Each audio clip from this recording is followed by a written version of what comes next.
and tackle the fine lines with a very soft filler like an Estelis soft or a Wesleyan touch, even then you can have this kind of bruising here. You can have bruising which actually is troublesome and takes around 2 to 3 weeks to settle down. And it changes color and the patient can be on your head. Incidentally, this is my own photograph. I was injected in one of these workshops. I ended up getting a bruise. What are the tricks of the trade when you're injecting a tear trough? You've got to inject very slowly. You've got to give low volumes in spaced out sessions. You do deep injections. You do lots of post-procedure icing, and you avoid manipulation post-procedure.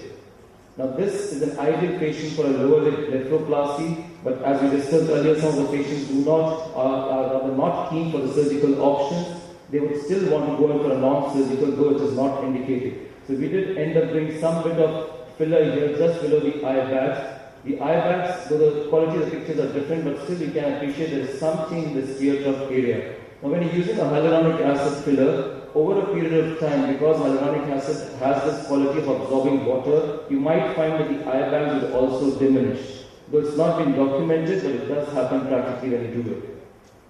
A patient with not too much of puffiness, again it has been injected in this tear trough area here, and this is after, immediately after.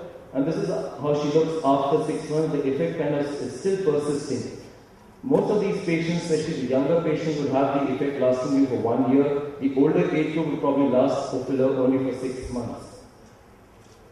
Okay, so if you look at the requirements and longevity, as I mentioned, younger patients would require anywhere from 0.5 to 0.6 ml, whereas the older patients require more, and the longevity is also more with the younger age group.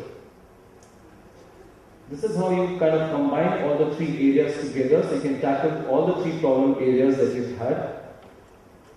Another patient here, an elderly age group patient, wherein we've tried to fill up the tear trough area. She's got a decent response there. Now, what are the ideal patients? You should have a young patient with tear trough and or periorbital melanosis. When you're injecting a tear trough, you also get rid of some bit of the periorbital melanosis. Older patients with decent under-eye skin elasticity, minimal puffiness, and minimal pseudoacanthosis will be good options. Those with thin skin are always dealt with smaller volume. We do not inject too much into these areas. If you look at lips, lips are also a problem area. You can do a lip definition, you can do a lip volume or a pout. This is an ideal lip augmentation that you can get. This has been done with Equamed.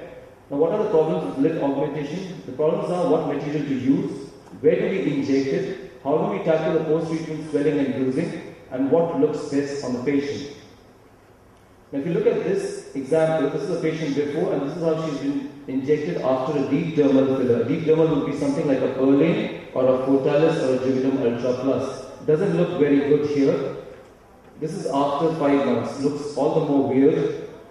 Now, if you look at the same patient when she was injected with the mid-dermal filler, this is an Estelis or something like a Restylane. She looks much more natural and much better. If you compare the 2 pictures again, this is probably better than this. Now there's the issue of how much swelling you see after a lip injection. If you're not manipulating the lip too much, you probably will not have too much swelling. But yes, you have to pre-align the patient when you're doing lips, especially that the swelling is a big issue. This is how it swells up when you're doing.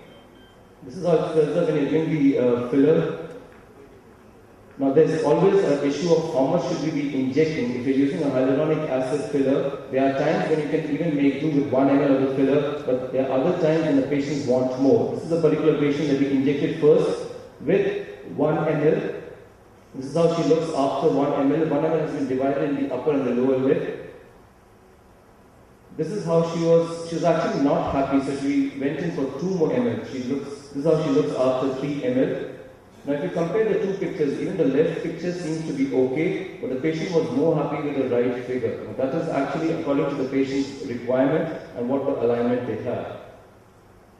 There can be lumping of material even in the lips. This is a problem, you need to resolve this. This happens when you're injecting it very superficially. There can be herpetic activation, which is a problem in this area. So if you have somebody with a history of herpes, you probably need to put them on antivirals. So what are the learnings? For pure cosmetic enhancement of lips, a mid-dermal filler with emphasis on definition and volume augmentation is the best. Proper alignment of the patient or post-procedure